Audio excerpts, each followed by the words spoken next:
आज बिहार सरकार बजट पेश करने वाली है। इससे पहले तेजस्वी यादव ने 8 मांगे रख दी है और कहा है कि जो तेजस्वी यादव ने किया है उसी को आपको फॉलो करना पड़ेगा, उसी के ऊपर चलना पड़ेगा। जो लकीर तेजस्वी यादव खींचे हैं उसी के ऊपर आपको काम करना पड़ेगा। और जो ये 8 मांग रखे हैं तेजस्वी यादव, इसके ऊपर कहीं ना कहीं जो है बिहार सरकार फंस सकती है। वैसे भी आज का बजट जो है वो एक बड़ा मुद्दा बनने वाला है, चाहे वो पक्ष हो या विपक्ष। इसको चुनाव के तौर पे देखा जाएगा और इसी को लेके पूरे तैयारी में तेजस्वी यादव ने 8 मांग कर डाले हैं। क्या कुछ है वो मांगे और किस तरीके से फंस जाएगी इसके ऊपर बिहार सरकार, साथ साथ नीतीश कुमार, सब कुछ आपको विस्तार पूर्वक समझाएंगे। लेकिन उससे पहले मेरा परिचय जान लीजिए। मेरा नाम है रजत और आप जनता जंक्शन देख रहे हैं। तेजस्वी यादव अपनी 8 मांग रख चुके हैं। वजह यह है कि आज बिहार सरकार जो है वो बजट पेश करने वाली है। बजट सत्र का शुरुआत तो हो ही चुका है और आज जो है सम्राट चौधरी आएंगे, बजट बताएंगे कि भाई साहब इस बार बिहार को क्या क्या मिल रहा है, क्या कुछ मिल रहा है, इस बार बिहार का बजट क्या रहने वाला है, शिक्षा के लिए कितना पैसा देंगे, इसके अलावा सड़क और बाकी परियोजनाओं के लिए कितना पैसा देंगे, ये सब कुछ बताया जाएगा। और ये चुनावी बजट है इसलिए बहुत खास है, पक्ष के लिए भी खास है, विपक्ष के लिए भी खास है।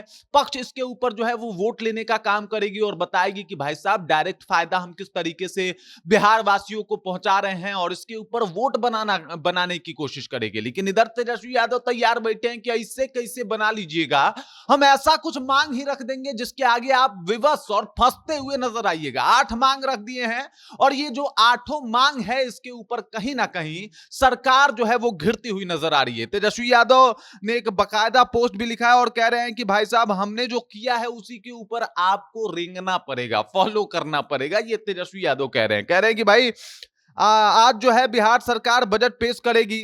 आज प्रेस वार्ता में हमने कहा कि नीतीश कुमार जी 20 साल से मुख्यमंत्री हैं। इन्होंने सामाजिक सुरक्षा अंतर्गत वृद्धजनों, दिव्यांगजनों और निःशक्तजनों की पेंशन नहीं बढ़ाई है और यही मुद्दा भी रहने वाला है। इनका पेंशन बढ़ाना तो दूर, वृद्धजनों और दिव्यांगजनों को 4-5 महीने तक पेंशन नहीं देते। क्या भ्रष्ट नेताओं, मंत्रियों और अधिकारियों ने लूटकर सरकार का खजाना खाली कर दिया है जो आप समय पे पेंशन नहीं दे पा रहे हैं। ये तेजस्वी यादव कह रहे हैं कि भाई काहे समय पे पेंशन जो वृद्धजन है, दिव्यांगजन है, उनका नहीं मिलता। उसके बाद पूछ डाले हैं 8 सवाल। अब तेजस्वी यादव का ये 8 सवाल जो है एकदम से सरकार के ऊपर भारी पड़ने वाला है। तेजस्वी यादव पहले सवाल में बोल रहे हैं कि भाई साहब पहली मांग है इनकी और ये मांग में बोल रहे हैं कि हमारी सरकार से मांग है कि वृद्धजन पेंशन योजना में वृद्धजनों की मासिक पेंशन को 400 से बढ़ाकर 1500 रुपए किया जाए। बिहार में लालू प्रसाद जी ने मुख्यमंत्री बनने पर प्रथम बार वृद्धजनों की पेंशन 30 रुपए से बढ़ाकर 100 रुपए प्रति माह की थी। मतलब ये वही मांग है जैसा कि तेजस्वी यादव ने कहा है कि हमारी सरकार बनने के बाद हम करेंगे। मतलब वो कह रहे हैं कि भाई आप 1500 दे दीजिए, हमने बोला है आप कर दीजिए तो भी कोई बात नहीं है, आप हमारी मांग को कॉपी कर सकते हैं, फॉलो कर सकते हैं। उसके बाद वो बोल रहे हैं कि दिव्यांग पेंशन योजना में दिव्यांग को 400 से बढ़ाकर उनका भी 1500 रुपए पेंशन कर दिया जाए। उसके बाद कह रहे हैं कि बिहार की महिलाएं गरीब और अभाव में जी रही हैं। हमारी मांग है महिलाओं को प्रति माह 2500 रुपए सीधे उनके खाते में दिया जाए ताकि वो अपने बच्चों की अच्छी तरह से देखभाल कर सके। आप चाहे तो हमारी माई बहन मान योजना कॉपी कर सकते हैं। मतलब ये माई बहन मान योजना है, कहते हैं आप कॉपी कर सकते हैं, कोई दिक्कत नहीं है, कॉपी कर लीजिए, लेकिन 2500 रुपए महिलाओं को प्रति माह अकाउंट में भेज दिया कीजिए।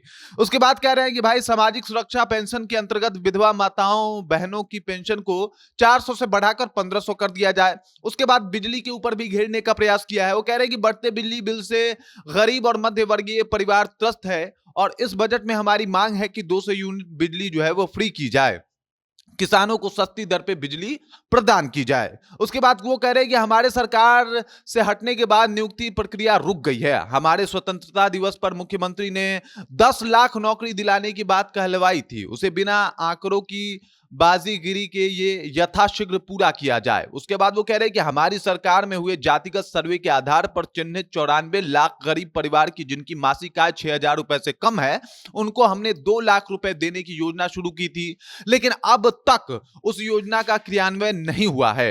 1 साल में कितने परिवारों को इस सरकार में मदद की और उन गरीबों को क्यों भूल गई सरकार? ये सवाल है और भाई उनकी भी मदद इस बजट में की जाए। और 8वां और अंतिम मांग है तेजस्वी यादव का कि भूमिहीन को जमीन क्यों नहीं दी जा रही है? उसके बाद तेजस्वी यादव लिखते हैं कि तेजस्वी जो है वो आगे-आगे है और ये सरकार पीछे-पीछे। एनडीए सरकार हमारी सारी घोषणाओं और योजनाओं को कॉपी करती है। मतलब हम जो योजना लाते हैं उसे ही कॉपी करती है और आप कॉपी कर भी सकते हैं, कोई दिक्कत नहीं है। आप जाइए कॉपी कीजिए लेकिन इन लोगों को ये सारी चीजें मुहैया करा दीजिए, तब जाके मानेंगे कि आपका ये सफल बजट है। वरना आप फिर से वही घुमा-फिरा वाली बात करेंगे और वो करना नहीं है। बिहार विधानसभा चुनाव है भाई, बजट खास होने वाला है, सबकी नजर बजट पे है। तेजस्वी यादव ने पहले से ही 8 ऐसी मांगे रख दी है जिसमें सरकार का फंसना जो है वो लगभग तय माना जा रहा है। और सरकार से ये जो मांगे किए हैं यही तेजस्वी यादव का अपना एजेंडा भी है, जहां तेजस्वी यादव कहते हैं कि भाई माई बहन को हम 2500 रुपए देंगे, इसके अलावा जितने भी वृद्ध जन हैं उनको 1500 रुपए महीना देंगे। ये सारी मांगे उनके ऊपर थोपने का प्रयास किए कि भाई अब आप ये काम कर दीजिए। कह रहे हैं कि चाहे तो आप हमारी योजनाओं को कॉपी कर लीजिए, कोई दिक्कत नहीं है, लेकिन ये सब काम आप कर दीजिए। अब तेजस्वी यादव ने जिस तरीके से सरकार को फंसाया है, जो गुगली डाली है, इसमें सरकार फंसती हुई नजर आ रही है।